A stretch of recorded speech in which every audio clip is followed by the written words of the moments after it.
اسی لیے ایک تیسرا سوال میں کر رہا ہوں، سب سے پہلے کس نے یہ عید میلاد النبی صلی اللہ علیہ وسلم منایا؟ کس نے شروع کی؟ کس نے ایجاد کی؟ کون ہے بھائیو؟ جانتے ہیں؟ مصر میں ایک دور آیا فاطمیین کا یا عبیدیین، جو شیعہ کی گھٹیوں فرقوں میں سے، یا شیعہ کی متعدد جو گھٹیا یا نہایت ہی مزید دور جو ہے اسلام سے، ان فرقوں میں سے جو باطنیہ فرقہ، جس نے کہا کہ یار اسلام تم لوگ نہیں سمجھتے ہو، اسلام ظاہری ہے، جو عام لوگ سادہ لوگ جیسے ہم ہوئے آپ ہوئے، اس میں لا شک صحابہ کرام ہیں، تابعین، یہ سب ہیں، یہ سب سمجھے ہیں، یہ ظاہری ہے، اصل جو مفہوم حقیقی ہے باطنی، ایک اندرونی اس کا جو معنی ہے، یہ ہم لوگ بس سمجھتے ہیں اور ہمارے علماء سمجھتے ہیں۔ آپ اس طرح اندازہ لگا لیں کہ اسلام کو اس طرح توڑنا مقصد نہ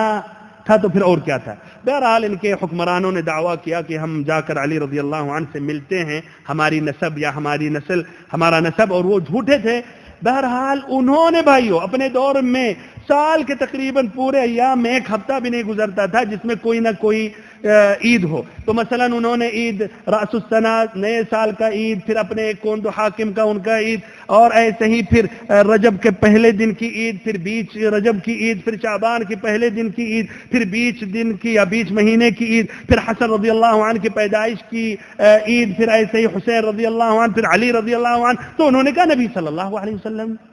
کی بھی عید ہم مناتے ہیں۔ انہوں نے شروع کیا،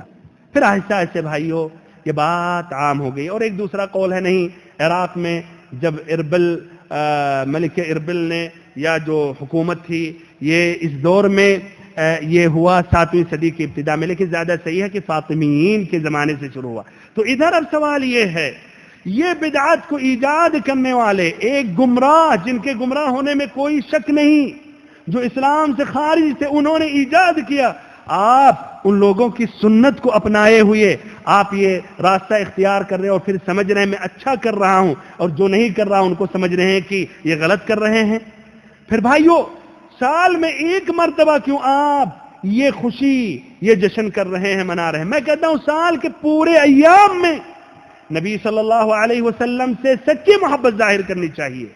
آپ صلی اللہ علیہ وسلم کی سنت کو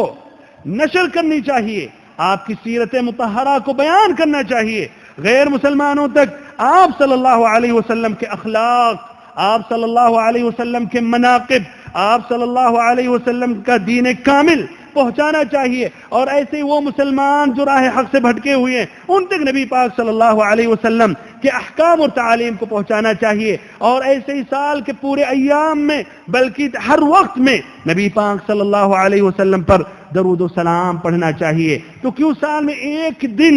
منا کر اپنے آپ کو آپ سمجھ رہے ہیں کہ میں بہت ہی بڑا محب ہوں، اور گھمنڈ اور غرور کا وہ عالم بھی آ جاتا ہے، ایسا لگتا ہے شیطان سینہ پھونک دیتا ہے اور اندر اندر احساس کر رہے ہیں تو میں تو بہت ہی بڑا متقی ہوں، میں تو بہت ہی بڑا محب ہوں، پھر اس کے بعد غفلتوں میں رہتے ہیں، اور حقیقت میں اس دن میں بھی آپ غفلتوں ہی میں رہتے ہیں، غلط طریقہ اپنا کر آپ محبت ظاہر کر رہے ہیں۔ تو میں کہتا ہوں سال کے پورے ایام میں صحیح طریقے سے آپ محبت ظاہر کریں۔